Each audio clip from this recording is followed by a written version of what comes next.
Vean, mira cómo cuando hacemos la maniobra, la manipulación bimanual, vamos a ver el grado de desplazamiento. ¿Ve? Como todo el segmento anterior de la mandíbula se moviliza.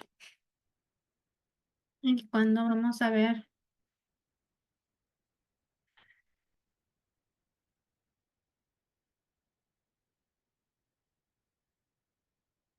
y vamos a ver aquí, el diagnóstico, una fractura para el sínfisis mandibular doble, evidentemente, sacamos la radiografía y miren el grado de desplazamiento que existe, vean, de ambas fracturas, haciendo que todo el músculo se desplace.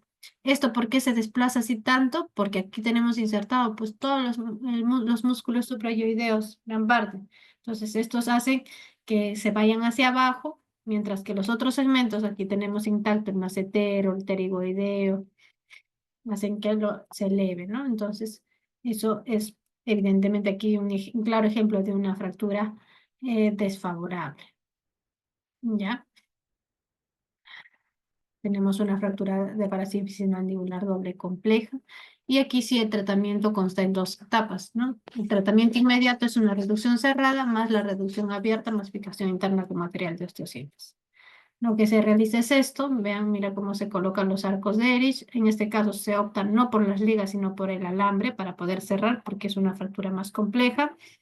Y vean, mira, simplemente con esta fijación intermaxilar, con esta reducción cerrada, cómo es que se recupera la oclusión del paciente. Sin embargo, cuando vemos la radiografía panorámica, si bien se ha juntado los segmentos óseos, vamos a ver que en este lado, en el lado izquierdo, se han acabalgado. Nosotros lo llamamos así, se ha acabalgado, ¿no? Se han superpuesto los tejidos óseos, los fragmentos óseos. Entonces, lógicamente se realiza lo que es la reducción abierta, para lo cual se realiza pues la colocación de material de osteosíntesis, ¿no? Y vean, mira cómo se reposicionan, ¿ve? Tanto las mini placas en ambos lados de la fractura.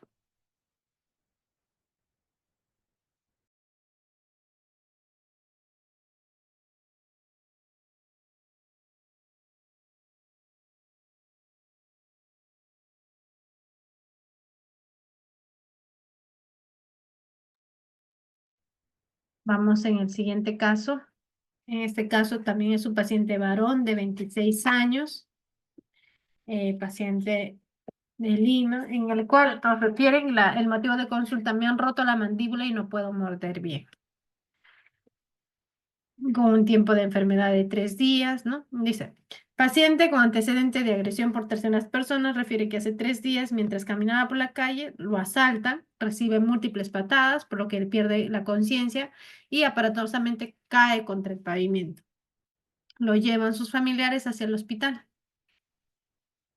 Dentro del examen extraoral vemos esto, mire, una herida a nivel de la región mentoniana suturada, ¿no? Donde vemos que al caer pues ha recibido un trauma bastante fuerte aquí a nivel del mentón, una herida también lacerativa a nivel ya suturada a nivel de la región labial inferior, una tumefacción de toda la región geniana baja y submandibular del lado derecho. Eh, en el perfil vemos también al paciente, le preguntamos si este era su perfil. No, él nos dice que toda la mandíbula es como si se hubiera ido para atrás, ¿ya? Y intraoralmente, esto es lo que se ve.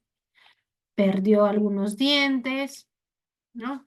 Entonces, sobre todo el sector anterior, algunos dientes están fracturados, por acá miren el desplazamiento. Y también tiene heridas lacerativas a nivel de la región labial inferior. Y cuando vemos intraoralmente, vemos esto, mira. Es que nosotros le pedimos al paciente que abra la boca. Miren, van a observar.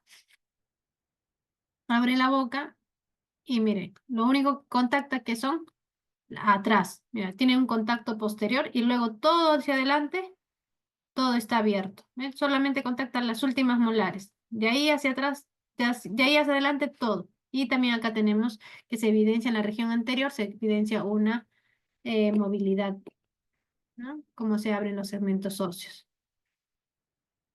Y en nuestro diagnóstico, ya por todas esas características clínicas, vemos pues que hay heridas contusocortantes y una fractura mandibular. Vemos ya por la sospecha que vemos que hay un contacto prematuro posterior, ya sospechamos que existe una fractura de cóndilo bilateral, ¿no? Se pide una radiografía panorámica primero y veamos cómo se evidencia primero el primer trazo de fractura a nivel de la sínfisis mandibular, ¿no? Y las fracturas a nivel del cóndilo, en el cóndilo izquierdo y en el cóndilo derecho, que es este el que está más desplazado, ¿ya? Y se le pide también una radiografía de Town inversa para evaluar sobre todo los cóndilos. Y veamos, mira, cómo está esto. Ahí está la mandíbula y el cóndilo está desplazado. Mira, este es el lado izquierdo y este es el lado derecho. Mira esto. Y cómo está el cóndilo está metido acá. ¿Eh? Entonces, a eso también nos ayuda la radiografía de Town inversa. Entonces, al ver este caso, pues aquí sí se plantea, ¿no? Tanto los pasos de reducción cerrada más los pasos de reducción abierta. Miren, primero se hace la reducción cerrada con los dientes que le quedan al paciente de la radiografía panorámica, pero los segmentos todavía no se llegan a aproximar mucho y se desplaza un poco más el cóndilo del lado izquierdo y el cóndilo del lado derecho, ¿no? Por lo cual este paciente sí o sí tiene que pasar a tratamiento quirúrgico, ¿no? Si no hay otra opción que más que realizar el tratamiento quirúrgico. ¿Ya?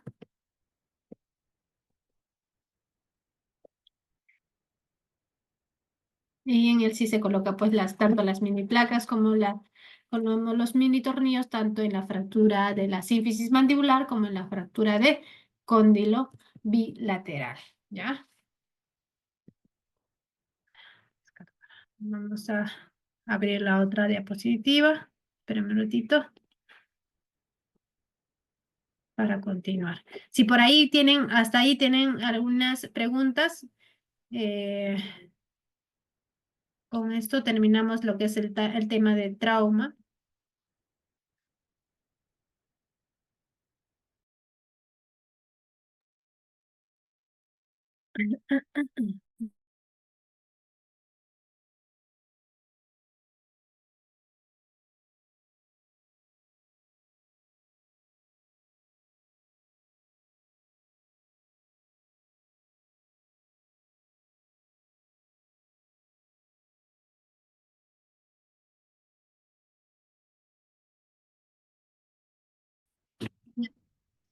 Hacia el mismo lado de la fractura, porque es ahí donde se acorta la altura de la mandíbula. Entonces la desviación es hacia ese lado, no es contralateral, es al mismo lado de la fractura. En el caso del cóndilo, porque recuerden que ahí tenemos la acción tanto del pterigoideo interno, el macetero, y no solamente eso, también tenemos el pterigoideo externo.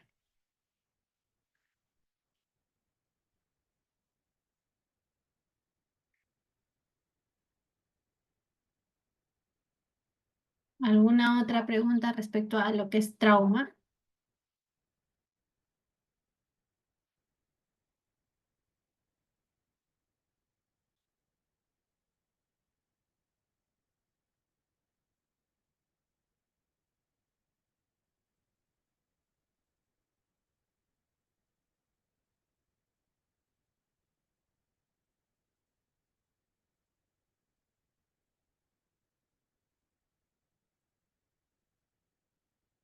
Ya,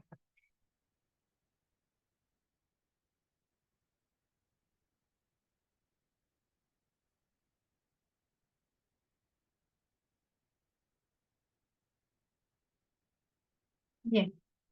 No tenemos preguntas, doctores. Entonces, a ver, creo que por ahí llegó una pregunta.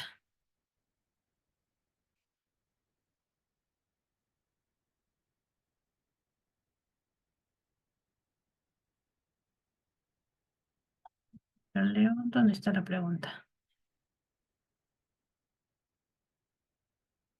Dice, ¿en qué tipo de fractura la desviación es contralateral? sobre todo en las fracturas de ángulo o de cuerpo mandibular.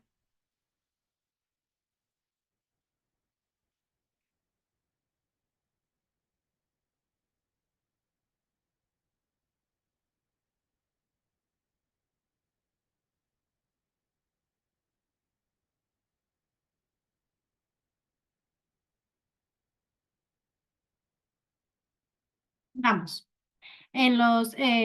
Vamos a hacer para el último tema, que son defectos bucomaxilofaciales, ¿ya? Dentro de aquí, bueno, vamos a ver, por ejemplo, lo que son alteración de la erupción dentaria, ¿no? Y aquí vamos a reforzar un poquito más la denominación de los términos, ¿no? ¿A qué me refiero con diente impactado, diente retenido, diente incluido? ¿No? Aquí vamos a ver, por ejemplo, se habla de una impactación o de un diente impactado cuando existe una barrera física o mala posición del diente, ¿ya? También cuando tenemos, vamos a hablar de retención primaria o un diente retenido, ¿no? Que puede ser retención primaria o retención secundaria. Una retención primaria es cuando no se puede identificar la causa por el cual se ha interrumpido la erupción del diente, ¿no? El diente no va a estar en boca. Mientras que una retención secundaria es cuando ya el diente se encuentra en boca, pero no ha logrado completar su erupción, ¿no? No ha llegado a alcanzar el plano oclusal. Ahora, cuando hablamos de inclusión dentaria, una inclusión dentaria es aquel diente que permanece dentro del hueso, ¿no? Y dentro de las inclusiones tenemos una inclusión ectópica y una heterotópica. Dentro de una inclusión ectópica tenemos una posición anómala, pero cerca de su lugar de erupción. Y una inclusión heterotópica cuando es una posición anómala, pero lejos de la posición habitual. A eso nos referimos con los dientes incluidos de manera ectópica o heterotópica. ¿Ya?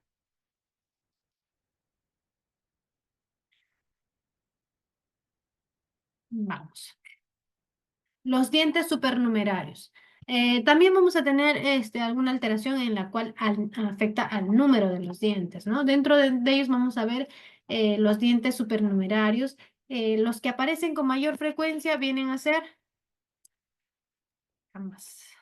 Olvidé poner acá. Mm, ya. Los que aparecen con mayor frecuencia son los mesiodens, ¿no? O sea, los incisivos centrales superiores, ¿ya? Seguido de los cuartos molares o distomolares superiores, ¿ya?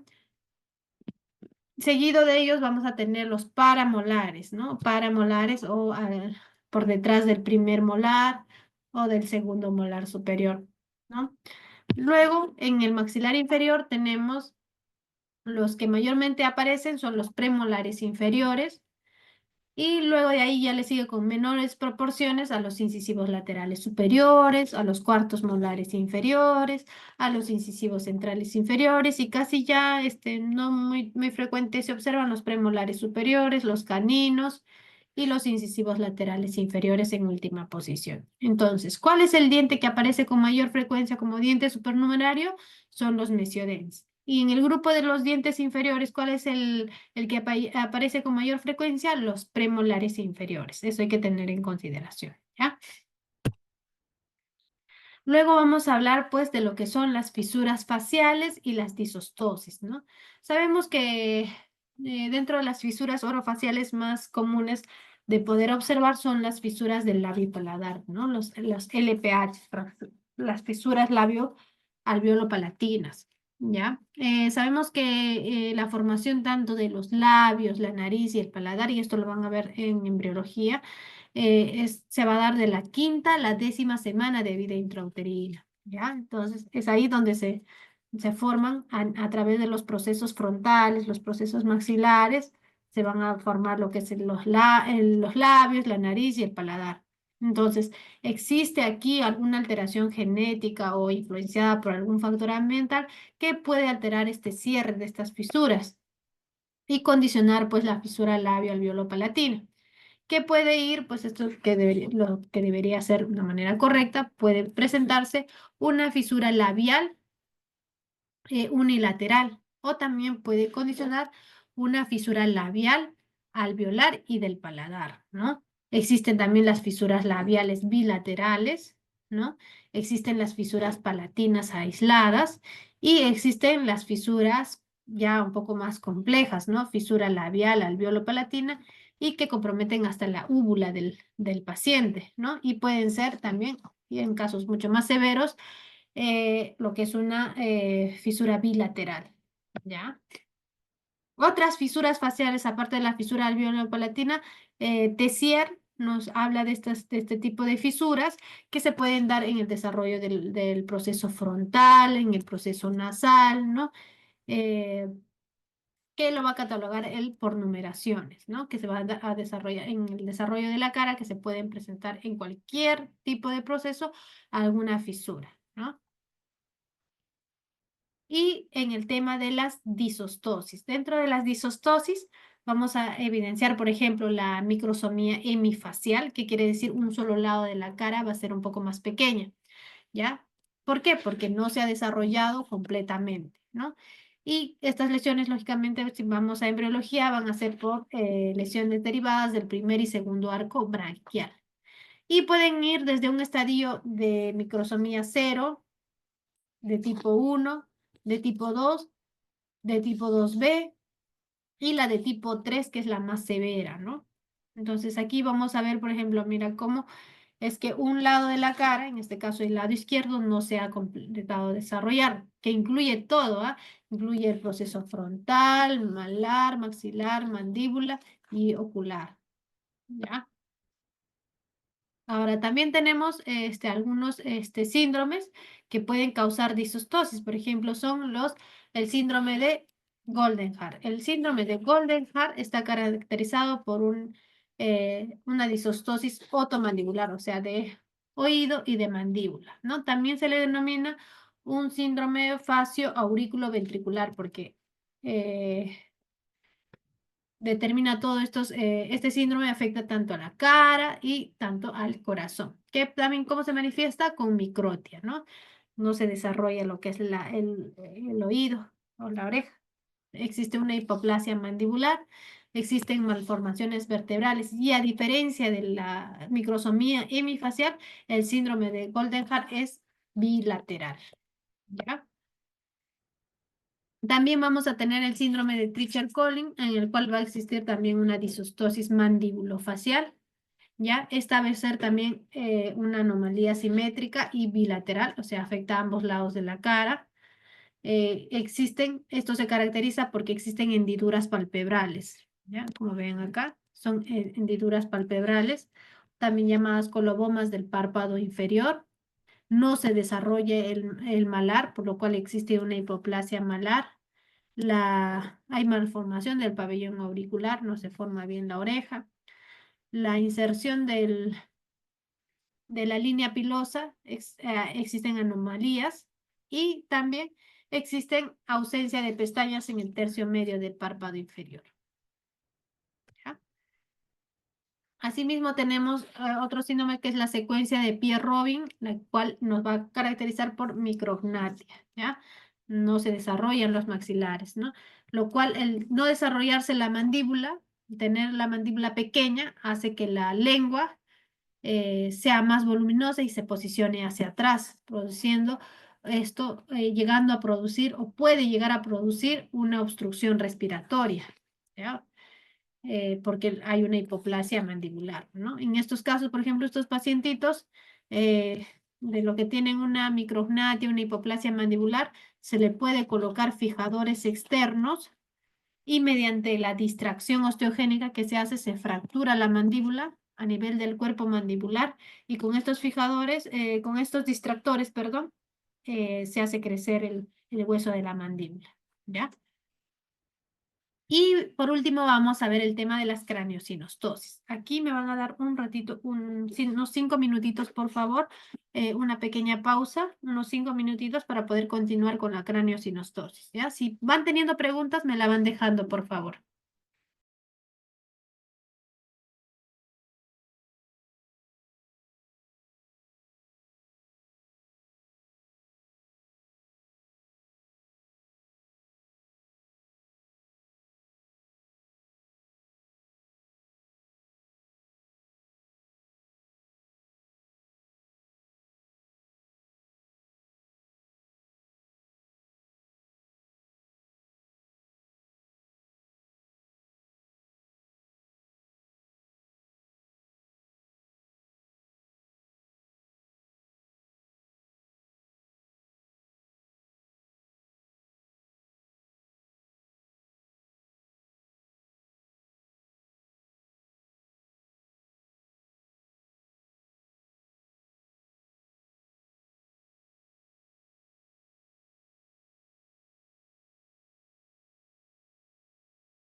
Listo.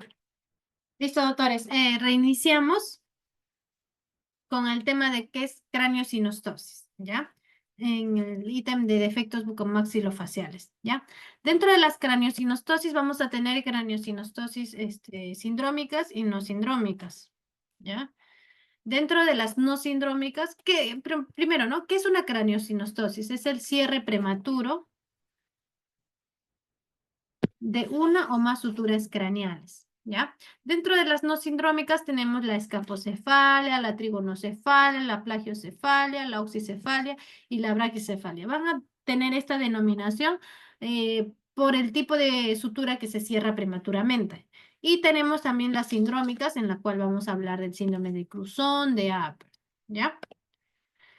Dentro de la escafocefalia, la sutura que se cierra de manera temprana es la sutura sagital, ¿ya? Entonces, lo cual condiciona un cráneo más alargado, ¿no? A eso se denomina una escafocefalia, ¿ya?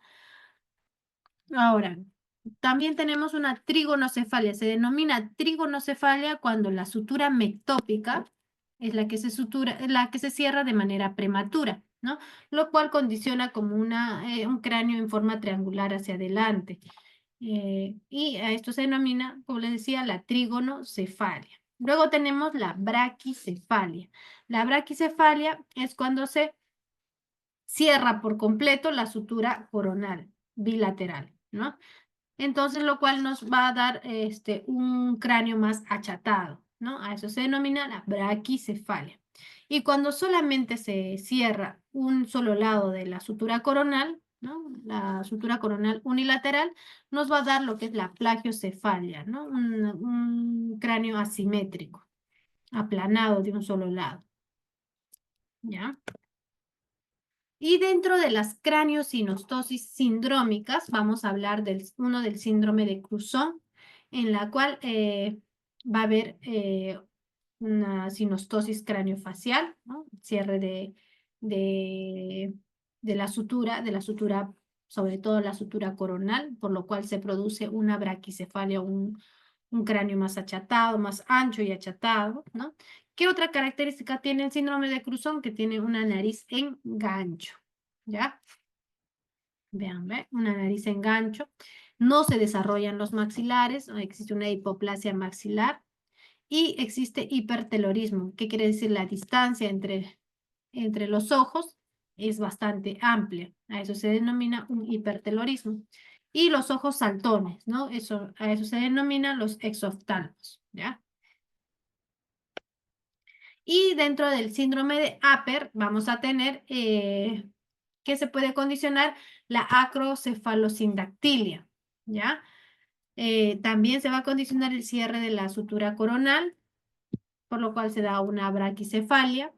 El paciente tiene alteración en la formación de los dedos, ¿no? Tanto en los dedos de los pies y de las manos existe una sindactilia, atresia de las coanas a nivel de la nariz y una hipoplasia orbitaria. Y esta hipoplasia orbitaria de toda la órbita hace que los ojos estén hacia afuera, ¿no? A eso se le denomina lo que les decía los exoftalmos, ¿ya?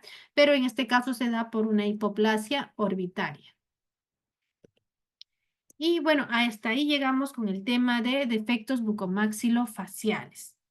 No sé si tienen hasta ahí alguna pregunta, algún de todos los temas. Ahorita ya viene el tema de las preguntas abiertas desde el primer tema que tomamos de la primera clase, de la primera sesión, ¿no? De los primeros temas, tanto de historia clínica, manejo de pacientes con enfermedades sistémicas, todo lo que es cirugía oral y lo que hemos visto hoy día, ¿no? Infecciones, trauma y, por último, los defectos. Si hasta ahí hubiera algunas preguntas, a ver, voy a revisar el chat, creo que tengo por acá una pregunta. Por acá me preguntan si después de una concusión se puede presentar una necrosis pulpar tiempo después. Después no es tan probable después de una concusión. De una subluxación, sí, porque en esta sí existe ruptura de ligamento o de fibras del ligamento periodontal, ¿no? Pero en una concusión no es muy frecuente poder ver que haya una necrosis pulpar. pero sí en una subluxación es mucho más frecuente.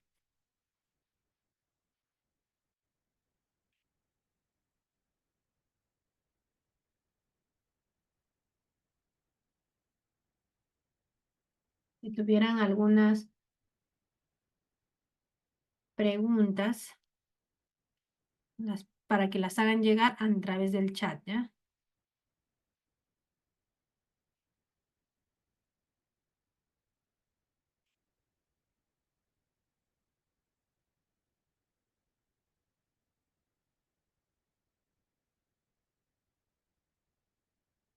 Por acá me preguntan, las craniosinostosis están más relacionadas, no, ¿de qué arcos branquiales están relacionadas con las craniosinostosis? Por lo general, tanto el maxilar y la mandíbula son precedentes del primer arco branquial.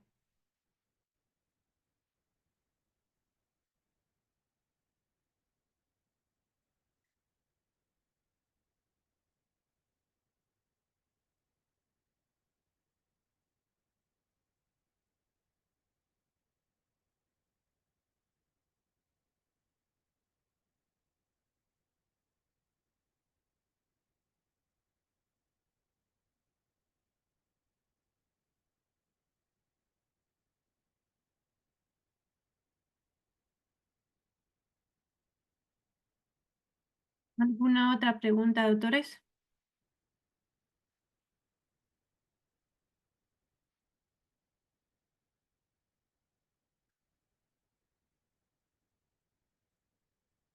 Poder desarrollarla.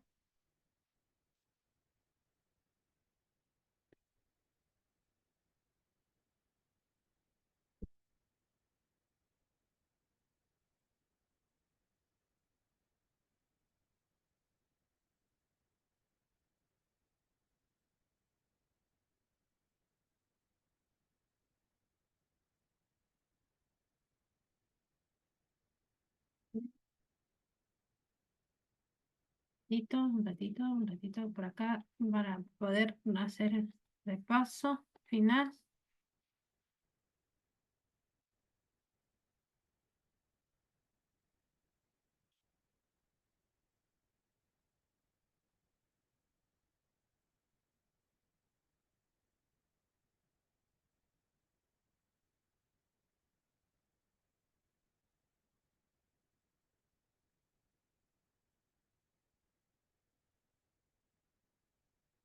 Se ve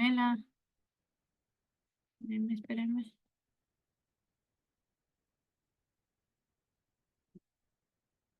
Salí de la pantalla, ¿no? Ay, Dios mío.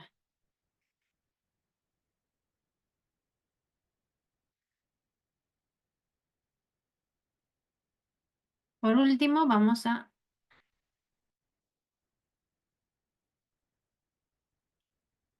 ver algunas preguntas como para ir repasando al final, ¿ya? Por ejemplo, la primera pregunta dice, respecto a los tipos de anestesia local en odontología, aquella que se coloca en el espacio periodontal se denomina técnica.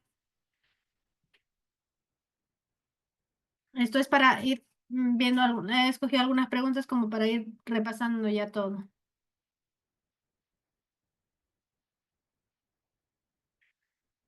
Muy bien. La C, ¿verdad? La intraligamentosa. Aquella que se coloca en el espacio periodontal es la intraligamentosa, ¿no? La intraceptal, ¿en qué espacio se coloca? La anestesia intraceptal, ¿en qué espacio se coloca?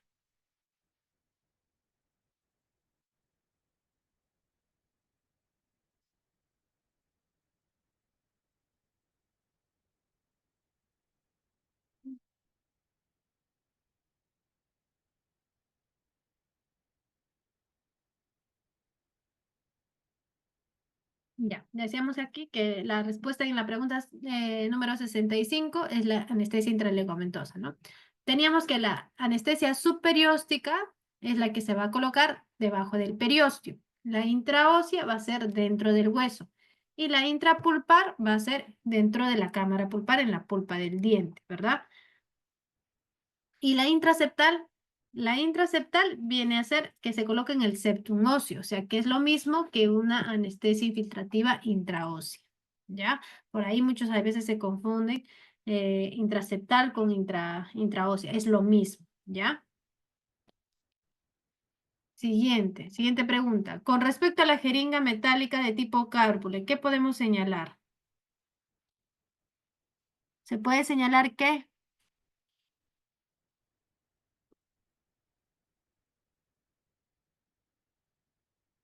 ¿Cuál es lo correcto?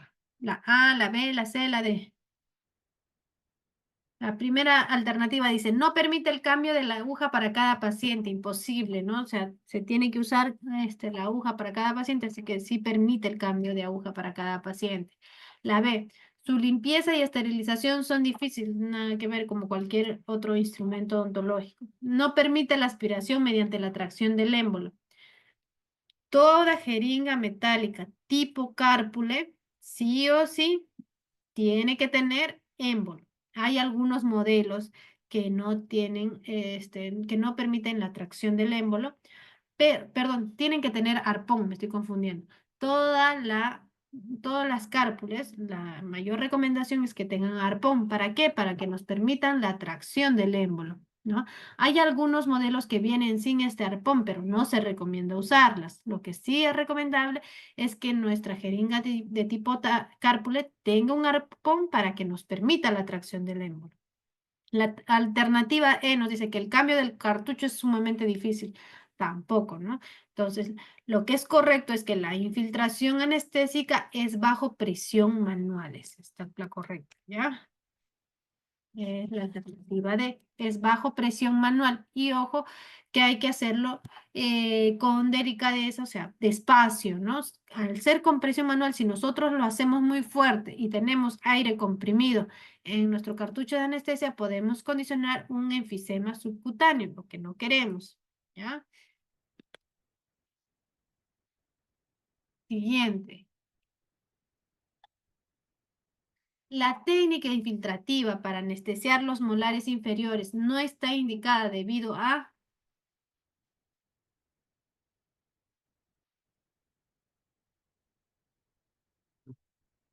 ¿Por qué no está indicada la técnica infiltrativa en la mandíbula?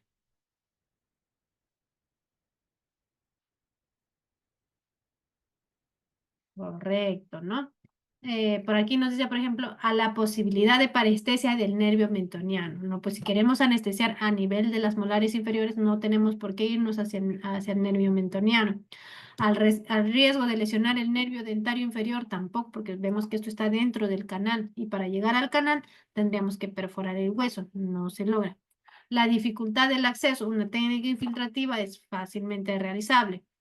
Al periodo de latencia prolongada, tampoco.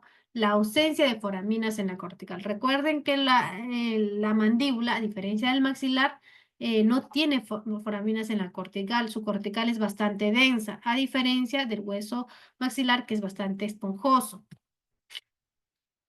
¿Qué técnica considera reparos anatómicos como el borde anterior de la rama mandibular, el ligamento pterigomaxilar, el trígono retromolar y las caras oclusales de las molares inferiores para anestesiar el nervio dentario inferior?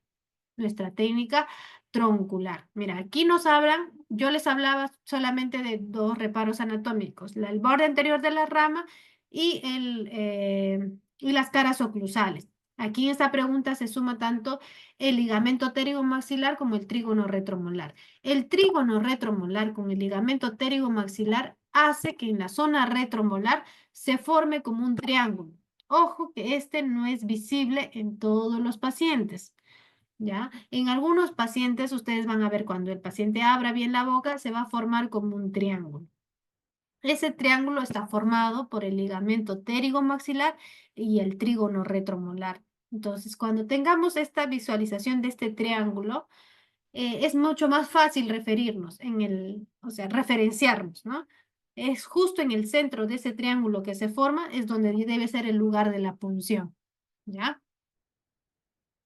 Entonces, la técnica troncular es la que tiene como referencia todos esos reparos anatómicos y más si nos pregunta, pues, si la pregunta viene, ¿no? Para nuestro nervio dentario inferior. Siguiente pregunta dice, según la clasificación de Peli-Gregory para las terceras molares retenidas, ¿cuál es la clase y posición cuando toda la tercera molar se encuentra dentro de la rama de la mandíbula y el punto más coronal del diente está a nivel o debajo de la línea cervical del segundo molar? ¿Estamos hablando de qué?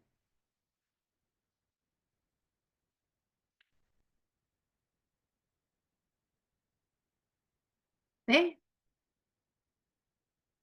Mira, lean bien la pregunta, dice. Cuando la tercera molar se encuentra todo dentro de la rama mandibular y el punto más coronal del diente está a nivel o debajo de la línea cervical del segundo molar, o sea, quiere decir del cuello del segundo molar. Epa, ya ahí ya se corrigieron ya. Muy bien, doctores. Siempre es importante leer detenidamente la pregunta. Entonces, estamos hablando aquí de la alternativa A, ¿verdad? Recuerden que la posición es la distancia que existe entre la distal del segundo molar hacia el borde anterior de la rama. Y la posición nos habla de la profundidad. ¿Ya? Siguiente pregunta. Dice, según la clasificación de Peli-Gregory de las molares, de las terceras molares retenidas, la retención que presenta mayor índice de dificultad con respecto a la profundidad relativa del tercer molar en el hueso corresponde a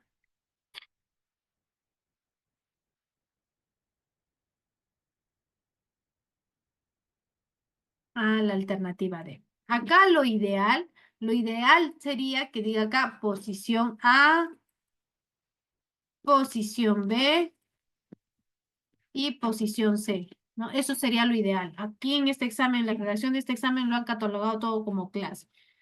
Lo ideal, lo correcto sería que esté clase posición A, posición B, posición C, clase 1, clase 2, clase 3, ¿ya?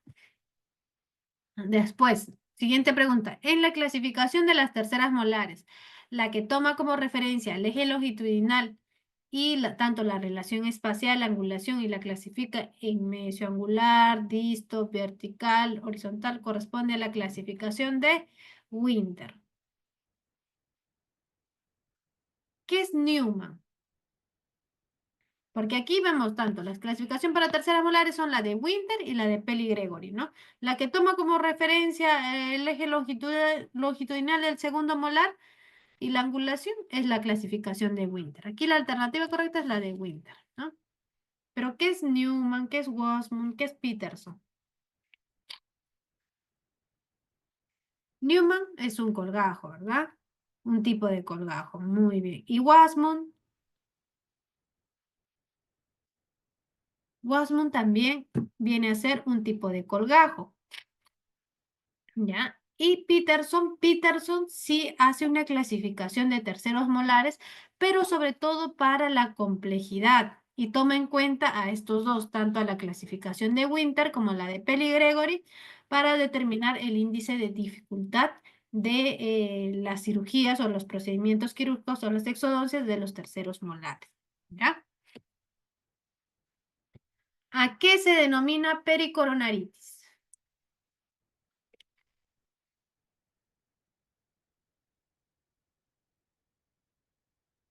Dice, al ensanchamiento del saco pericoronario de un diente retenido en más de...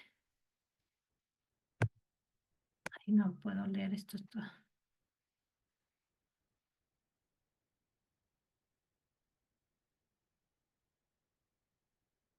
En más de 2 milímetros a la infección aguda con inflamación del tejido blando que rodea la corona de un diente parcialmente erupcionado, a la infección crónica de un diente retenido, a la respuesta hiperplásica del tejido que rodea el diente ya erupcionado.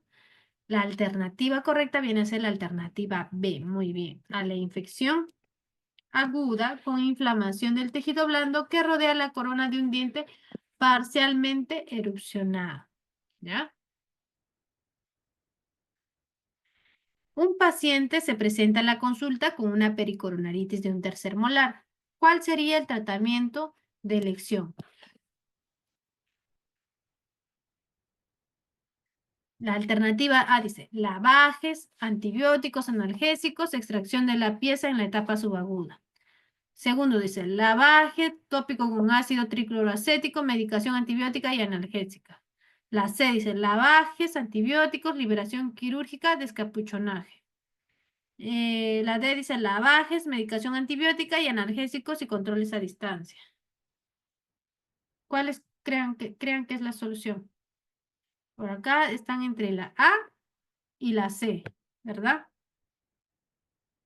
Mira, cuando tenemos un tercer molar inferior retenido, no sirve de nada realizar un descapuchonaje o una operculectomía. Sabemos que un tercer molar inferior retenido, el tratamiento de este tipo de dientes que está condicionando una pericoronaritis, el tratamiento definitivo va a ser la extracción, ¿ya? Entonces, lo que se realiza es la alternativa A. Podemos hacer lavajes, damos antibióticos y analgésicos y cuando ya los síntomas se estén atenuando, podemos hacer la extracción de ese diente, ¿ya? Entonces, aquí la alternativa correcta es la alternativa A. Luego tenemos, se denomina angina de Ludwig al proceso infeccioso que abarca las regiones submaxilar, sublingual y submentoniana de manera bilateral. Correcto. Muy bien. ¿No? Obviamente, siempre fíjense que esté esta palabrita, doctores, ya que esté bilateral. Dice, ¿en qué caso estamos ante la presencia de una verdadera angina de Ludwig? Otra vez para reforzar.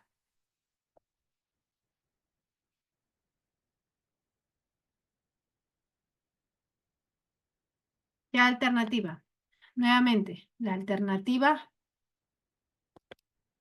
exacto, ¿no? Y acá nos suma un signo clínico más, ¿no? Que es la lengua que se encuentra elevada, ¿no? ¿Por qué se eleva la lengua? Porque está tomado el espacio sublingual, ¿no?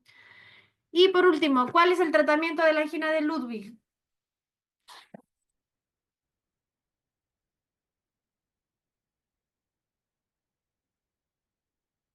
El paciente se deriva a cirugía de cabeza y cuello para su internación. Se trata con dosis masivas de antibióticos, se medica en forma ambulatoria, se medica en forma ambulatoria. No, la alternativa A. Pero aquí en la alternativa lo ideal sería que diga, el paciente se deriva al cirujano bucal y maxilofacial, ¿no? Para su tratamiento, ¿verdad? Correcto. Siguiente pregunta. La fractura mandibular relacionada a cirugía de tercer molar retenida se presenta frecuentemente ¿en dónde se presentaría?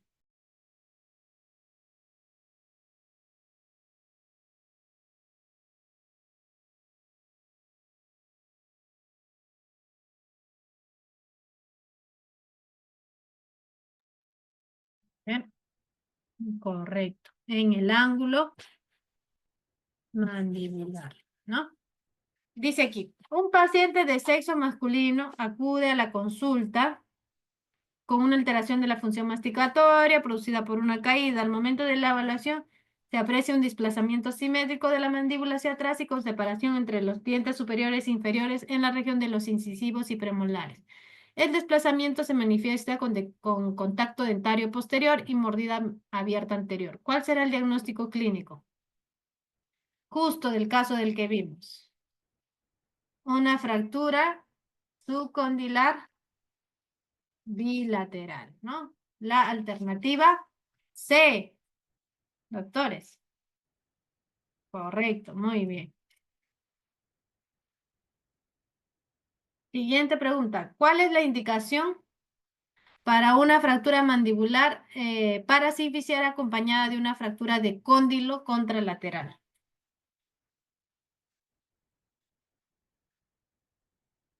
¿Cuál creen que sería el tratamiento Correcto.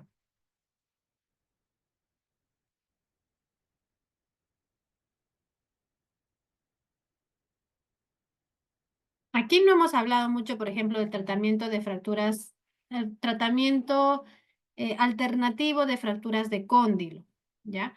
Cuando hablamos de fracturas de cóndilo, cuando hay fracturas a nivel del cóndilo mandibular, el máximo de tiempo que se tiene que mantener inmovilizado, el máximo tiempo que se puede mantener con la boca cerrada es 15 días. Ay, no sé qué pasa.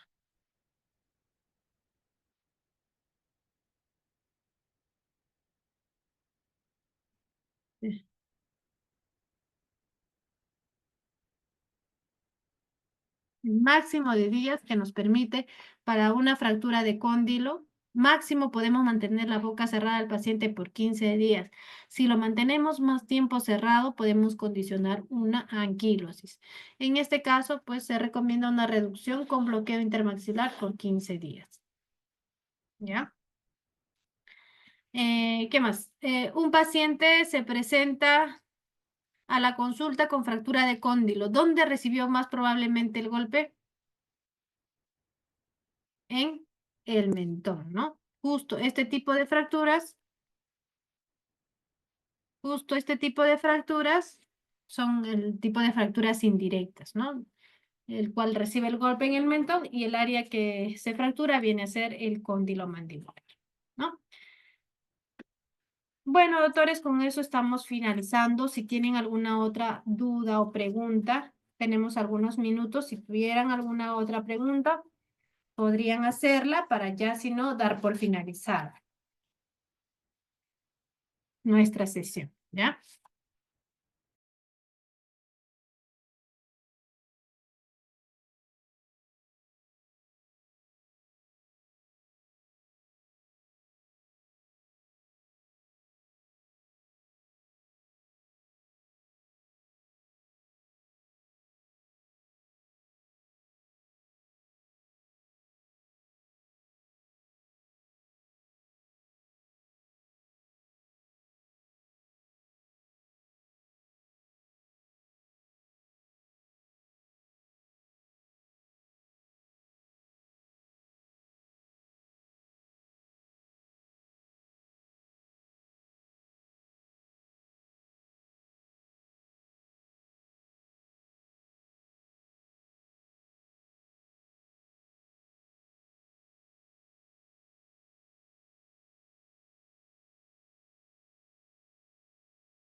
A ver, por acá tengo algunas preguntas. Dice, el colgajo para un torus palatino, ¿qué nombre tiene? Para la exéresis de un torus palatino podemos usar el colgajo en Y o en doble Y.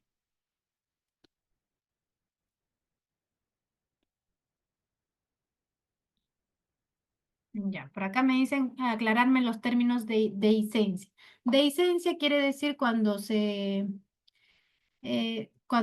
hemos colocado en una herida operatoria, hemos colocado puntos de sutura y estos se abren, hacen de que los bordes de la herida se separen. A esto se denomina dehiscencia. Por lo tanto, la herida ya no cicatriza por primera intención, sino con los bordes un poco abiertos, ya cicatriza por segunda intención. A eso se denomina dehiscencia. ¿Ya? Cuando los bordes de la herida no pueden mantenerse unidos, se abren, a eso se denomina dehiscencia.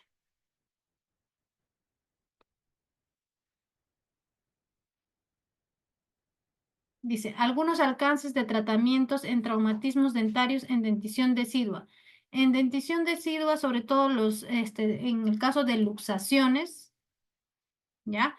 Eh, sí o sí, el tratamiento es la exodoncia, porque si no, lo que condicionamos es la anquilosis de estos dientes al hueso y sabemos que estos dientes tienen que exfoliar. Entonces, por lo tanto, se pide de que sean la exodoncia, el tratamiento de estos dientes, en caso tengan sean dentición decidua.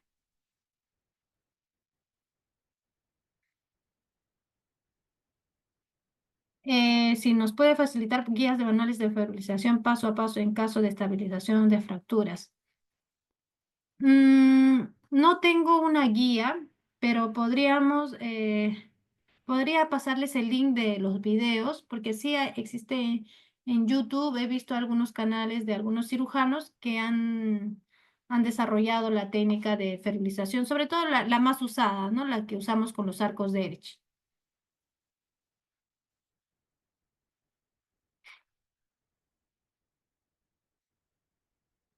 Ya, cuando tenemos casos de fracturas en múltiples que tanto abarquen el tercio medio o el tercio inferior, se recomienda estabilizar primero la mandíbula y luego el maxilar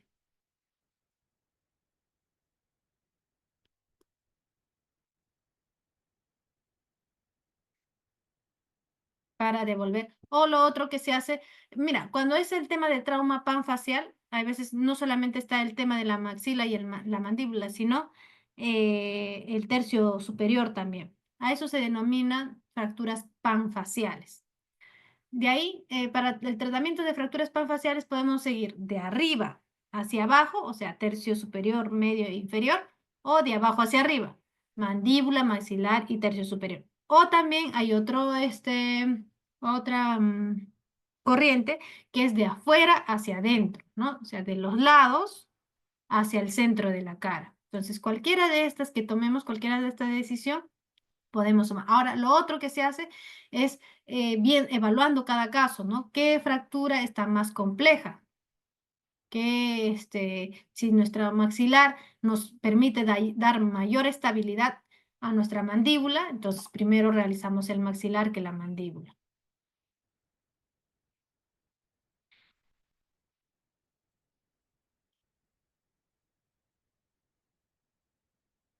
Por acá me dice, ¿nos puede comentar un poco sobre los índices de Botulorum y Pernambuco? No, no. Aquí sí me agarraste sobre los índices de, ¿tendrá otro nombre de repente o a qué más o menos se refiere para poder referenciarme?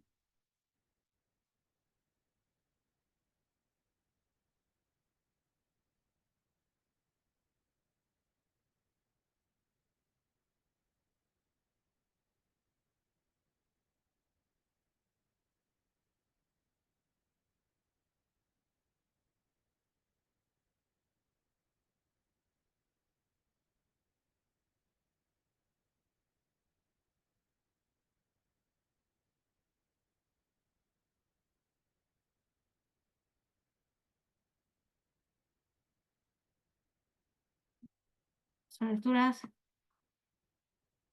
evalúan dificultad quirúrgica de terceros molares.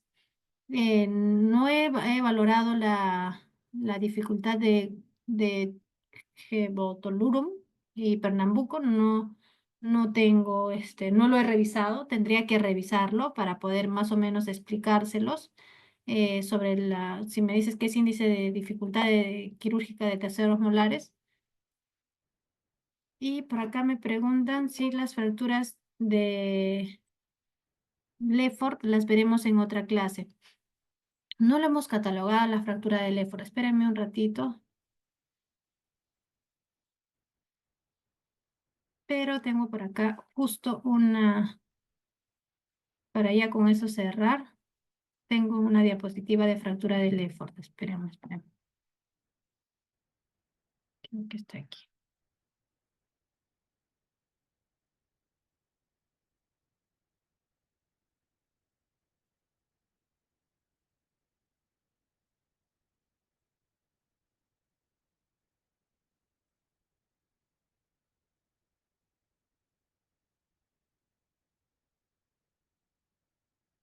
Si tienen alguna otra pregunta mientras voy ubicando el...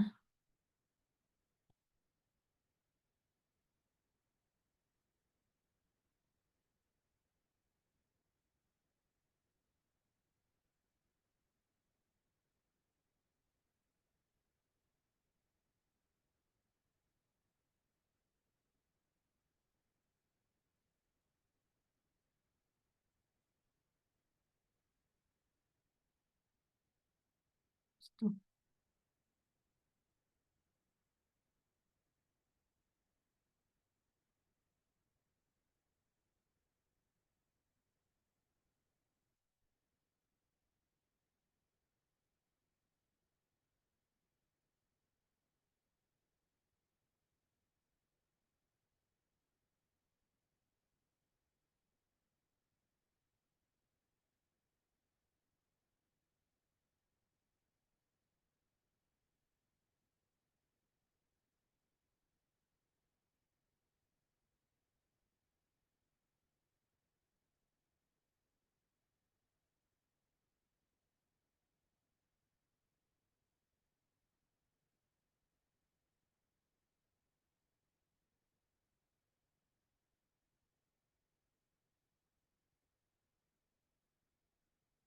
Ya, por acá tengo.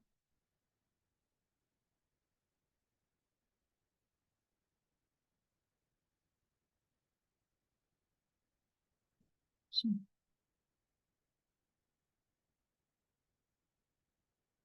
Pero para ir finalizando, justo con este tema que no me olvidé de ponerlo en la diapositiva, sobre el trauma de tercio medio, ¿ya?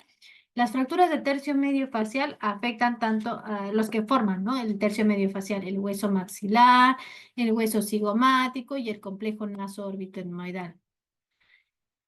Dentro de las fracturas de este tercio medio que afectan todos estos huesos, podemos encontrar fracturas, las fracturas de tipo Lefort, que son las fracturas de tipo Lefort 1, las de tipo 2, las de tipo 3. También las fracturas de complejo cigomático maxilar y las fracturas aisladas del arco cigomático y las fracturas del complejo naso-orbitoetmoidal. ¿Ya? Dentro de ellos tenemos, por ejemplo, la fractura del Lefort 1 o también denominada las fracturas de tipo Guerin. ¿Ya? Esta fractura es la que separa la porción inferior del maxilar en forma horizontal, como lo vemos en esta imagen. ¿Qué signos vamos a encontrar en este tipo de fractura? Es el paladar flotante, ¿ya? Cuando toquemos el paladar es como si estuviera flotando. El signo de Maurel, que es como como la equimosis, ¿ya? En el paladar. El signo de Guerin, que también va a ser como una equimosis y dolor a nivel del fondo de surco posterior, ¿ya? Entonces, a ese nivel vamos a encontrar una equimosis y también le va a doler al paciente. ¿Qué otro? Es un escalón óseo, ¿no? Como una escalera, así vamos a encontrar en el fondo de surco superior, ¿ya? Esas son las características clínicas de un paciente que tenga una fractura del Lefort 1. La Lefort 2, también denominada fractura piramidal, porque tiene la forma de una pirámide. Esta es la que consiste en se separa el maxilar y el complejo nasal de la base del cráneo, ¿no? Y el área del borde orbitario cigomático y el área de la sutura maxilar pterigoidea, ¿ya? Todo esto es lo que se compromete, todos estos huesos, ¿no? ¿Cuáles son los signos característicos? El paladar flotante, ¿ya? El signo de Guerin. Como está comprometido también las fracturas nasal y orbitaria, el paciente va a tener telecanto. La distancia entre ambos ojos del ángulo de la pared interna de ambos ojos se va a aumentar, haciéndolo como un telecanto. Luego va a tener el paciente presentar epistaxis, sangrado por la nariz. También al tener una fractura orbitaria que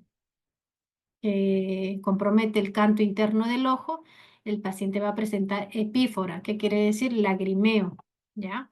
Porque a ese nivel tenemos la glándula lagrimal. Y un escalón óseo a nivel frontonasal. Nosotros cuando ponemos el dedo a nivel de la sutura frontonasal, al mover el maxilar, vamos a ver ahí un escalón óseo.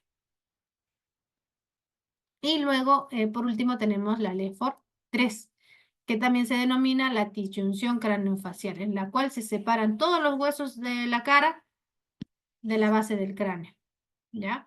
Entonces aquí si tenemos, por ejemplo, el signo de Bataille, ¿ya? Que es el movimiento a nivel de la sutura del frontonasal. El paciente cuando habla, hay un movimiento. También tenemos el signo de Battle y otorragia. El signo de Battle significa una equimosis retroauricular, ¿no? Detrás de la oreja vamos a ver un moretón, una equimosis, y la otorragia, que es el sangrado por la oreja. También podemos observar una equimosis periorbitaria a nivel de alrededor de los ojos, ¿no? Vamos a evidenciar un moretón. La salida por la nariz, ¿no? Podemos observar sangrado o la salida de líquido cefalorraquídeo, va a ser como un líquido transparente. También vamos a observar telecanto y una cara de plato. ¿Por qué? Porque todo se va a ver hundido, todos los huesos de la cara es como si estuvieran aplanados, entonces dando una apariencia de cara de plato, ¿ya? Eso viene a ser en relación a las fracturas de tipo Lefford que me había faltado sumar al tema de trauma facial.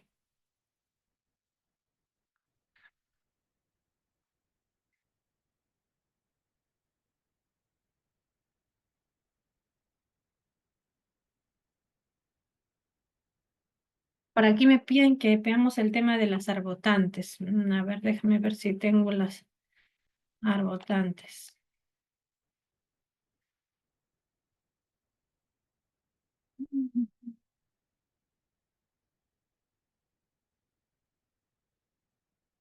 Mismo está. A ver,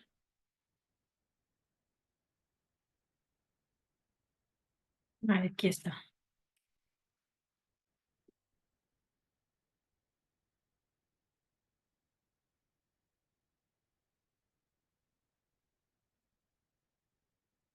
A ver, acá los arbotantes.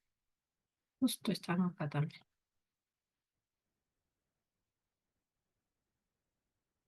Ya,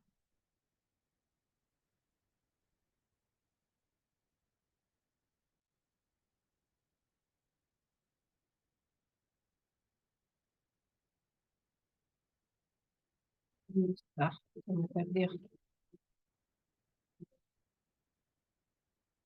Desde otra sesión. No me permite.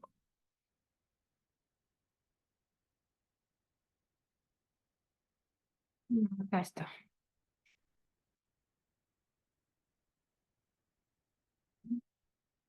Sí, ahora sí creo. Ya, dentro de los pilares o arbotantes, ¿ya? Vamos a ver que el esqueleto maxilofacial, o sea, toda la cara, va a poseer una serie de pilares o arbotantes donde el hueso va a ser compacto y estos van a ser como un armazón en torno a las cavidades que hay en la cara, ¿no? Y a su vez estos distribuyen las fuerzas a través del macizo facial. Quiere decir que estos pilares y arbotantes son los que van a recibir las fuerzas ante un trauma, son las que estas van a soportar, ¿no? Entonces, por lo tanto, vamos a tener tanto verticales como horizontales, ¿no? Arbotantes verticales como arbotantes horizontales. A las verticales se le denomina pilares y a las arbotantes horizontales se le denomina vigas, así como en la casa, ¿no? Los pilares serían las columnas y las horizontales son las vigas, ¿no? Entonces, dentro de las arbotantes verticales o los pilares van a darle soporte vertical a la cara, ¿no? ¿Y cuáles de ellos tenemos? Aquí vamos a señalarlo. Dentro de ellos tenemos, por ejemplo, primero al reborde orbitario lateral. Este de aquí. Este reborde orbitario lateral.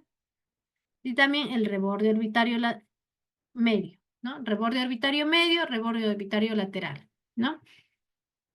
Aquí justamente en el reborde orbitario lateral es donde se une el hueso frontal con el hueso cigomático. También se llama unión fronto-cigomática. Y aquí es la unión naso del hueso nasal con el maxilar, ¿no? Naso-maxilar, ¿ya? Luego otro, tenemos la unión cigomático-maxilar, ¿no? Donde se une el hueso cigomático, lo que estoy tallando ahorita, donde se une el hueso cigomático con el maxilar superior. Y por detrás tenemos el hueso pterigoideo con el hueso maxilar, ¿ya? Y por último, la otra arbotante vertical viene a ser la rama mandibular. Y por último tenemos las vigas o arbotantes horizontales, ¿no? Son los que dan proyección a la cara, ¿no? En una dirección anterosuperior o anteroposterior. Y aquí tenemos lo que son horizontales. Tenemos por ejemplo, acá vamos a detallar los rebordes orbitarios superiores, los rebordes orbitarios inferiores, también tenemos el reborde alveolar del maxilar superior y el reborde alveolar de la mandíbula y el cuerpo de la mandíbula, ¿ya? Entonces, esas vienen a ser tanto los pilares y arbotantes. Listo.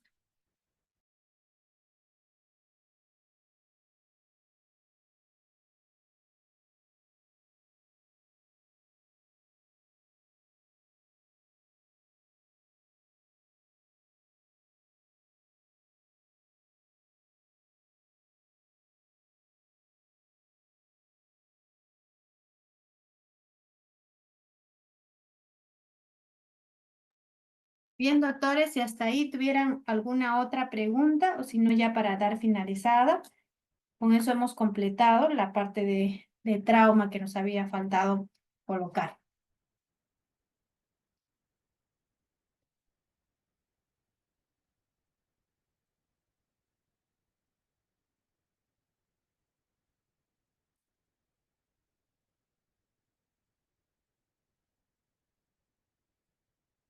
Me preguntan a nivel de la base de cráneo, encontramos arbotantes, la única que es la maxilar nada más, que une la apófisis pterigoides con el hueso maxilar.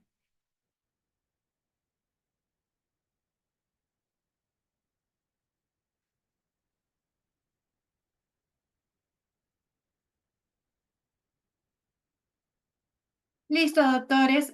Voy a agregar estas dos diapositivas tanto de la del EFOR y de las arbotantes. Voy a agregarlas a la presentación inicial y con eso les mandaría el esquema. ¿Ya? Listo. Listo, doctores, que tengan un buen fin de semana. Igual cualquier pregunta en las presentaciones siempre va mi número y mi correo. Entonces ahí la pueden hacer mediante esos medios.